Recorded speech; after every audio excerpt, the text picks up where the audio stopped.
Hello అందరికీ, ఈరోజు నేను మీకు గోంగూర పచ్చడి ఎలా చేసుకోవాలనేది చూపిస్తాను. అండ్ ఎక్కువ రోజులు ఎలా నిల్వ ఉంచుకోవాలి అనే చిన్న చిన్న టిప్స్తో ఈ వీడియో మొత్తం ఎక్స్ప్లెయిన్ చేసుకుంటూ చెప్తానన్నమాట.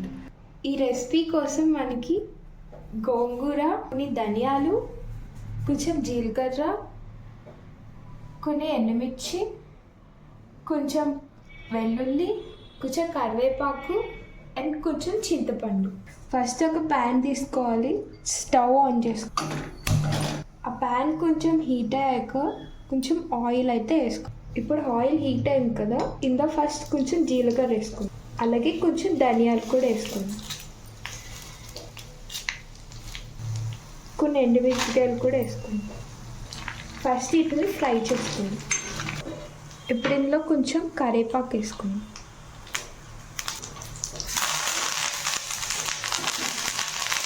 అలాగే కొన్ని వెల్లుల్లిపాయలు కూడా వేసుకుందాం. మనకి ఇవన్నీ ఫ్రై అయిపోయినాయి కదా, ఇవన్నీ ఒక బౌల్లోకి ట్రాన్స్ఫర్ చేసుకో. మళ్ళీ అదే ప్యాన్లో కొంచెం ఆయిల్ ఉంది కదా, ఇందులో గోంగూరను కూడా ఫ్రై చేసుకోవాలి.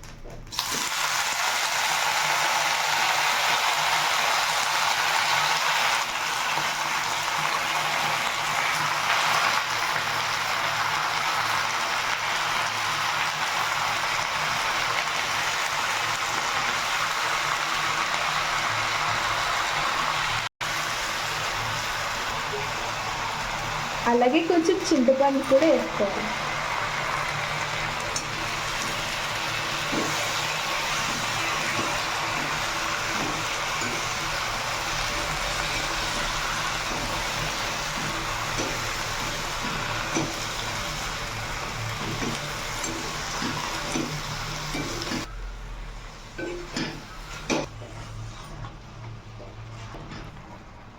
ఈ వాటర్ అన్ని పోయే వరకు దీన్ని బాగా ఫ్రై. చూసారు కదా, మనకి ఇప్పుడు ఇందులోంచి వాటర్ అన్ని పోయినాయి. ఇప్పుడు ఇది ఒక బౌల్లోకి ట్రాన్స్ఫర్. ఇప్పుడు దీన్ని ఇందులో ట్రాన్స్ఫర్ చేసుకున్నాం కదా, ఇది కొంచెం చల్లారాక మనం ఈ ఇంగ్రీడియంట్స్ అన్నిటిని మిక్సీ చేసుకుందాం అన్నమాట. ఫస్ట్ అయితే డ్రైగా ఉన్నవన్నీ వేసుకుందాం. ఇప్పుడు దీన్ని ఒకసారి మరీ మెత్తగా కాకుండా, అలానే మరీ బరకగా కాకుండా కొంచెం మీడియంలో మిక్సీ చేసుకోవాలి. ఇప్పుడు ఎంత ఇలా మిక్సీ చేసుకున్నాం కదా, ఇందులో మనం ఈ గోంగూర మిశ్రమం అయితే ఏది ఉందో అది ఇందులో వేసుకుందాం. అలానే ఇందులో కొంచెం సాల్ట్ కూడా వేసుకుందాం, మీ టేస్ట్ తగ్గట్టు మీరు వేసుకోండి. అలానే కొంచెం పసుపు. ఇప్పుడు ఇందులో మనం అస్సలు వాటర్ యాడ్ చేయకుండా దీన్ని మిక్సీ చేసుకో. ఇలా చేయడం వల్ల మనకి పచ్చడి అనేది ఒక 1 వీక్ దాకా మనం స్టోర్ చేసుకోవచ్చు అన్నమాట. వాటర్ యాడ్ చేస్తే ఫాస్ట్గా పాడైపోతుంది పచ్చడి అనేది. సో నేను చెప్పిన ఈ టిప్స్తో చూసారు కదా, మనకి మిక్సీ చేసుకున్నాక ఇలా ఉంటుందన్నమాట. దీన్ని మనం ఇప్పుడు తాలింపు చేసుకోవడానికి కావాల్సినవి శనగపప్పు, కరివేపాకు, కొన్ని ఆవాలు, జీలకర్ర, వెల్లుల్లి, ఎండుమిర్చి. మళ్ళీ ఒక ప్యాన్ పెట్టుకొని ఇందులో కొంచెం ఆయిల్ వేసుకుందాం. ఇది కొంచెం ఎక్కువ యాడ్ చేసుకోవాలి.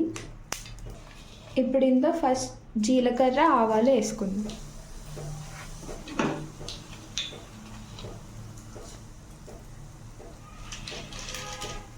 అలాగే కొంచెం శనగపప్పు, అలాగే కొన్ని వెల్లుల్లిపాయలు కూడా వేసుకుందాం. ఇప్పుడు ఇది కరివేపాకు కూడా వేసుకుందాం.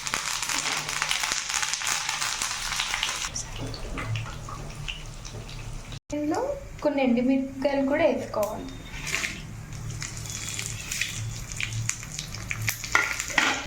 ఇప్పుడు ఈ తాలింపు చేసింది మొత్తం ఇందులో వేసుకోవాలి. చూసారు కదా, మనం తాలింపు అంతా ఇందులో యాడ్ చేసుకున్నాం. ఇలా చేసుకోవడం వల్ల మీకు పచ్చడి అనేది చాలా డేస్ స్టోర్ చేసుకోవచ్చు అండ్ ఎక్కువ రోజులు నిలువ ఉంటుందన్నమాట. ఇందులో మీరు డైరెక్ట్గా ఆనియన్స్ వేస్తే ఫాస్ట్గా పాడైపోద్ది, కాబట్టి ఇందులో ఆనియన్స్ యాడ్ చేయకండి. మీరు ఎప్పుడైతే అన్నం తినాలనుకుంటారో అప్పుడే ఆనియన్స్ వేసుకుని పచ్చడి కొంచెం పెట్టుకొని తినండి. ఇందులో డైరెక్ట్గా ఆనియన్స్ వేసేస్తే పచ్చడి అనేది ఫాస్ట్గా పాడైపోద్ది అండ్ బ్యాడ్ స్మెల్ వస్తుంది మనకి. ఈ వీడియో మీకు నచ్చినట్టయితే లైక్, షేర్ అండ్ సబ్స్క్రైబ్ చేసుకోండి.